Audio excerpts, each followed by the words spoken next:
Dito sa HK, kahit maulan, need mo pa rin mag-market. Ayan guys.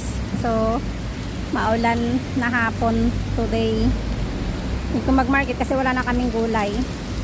Hindi kasi pwede walang gulay. Kaya kailangan pumunta kahit maulan.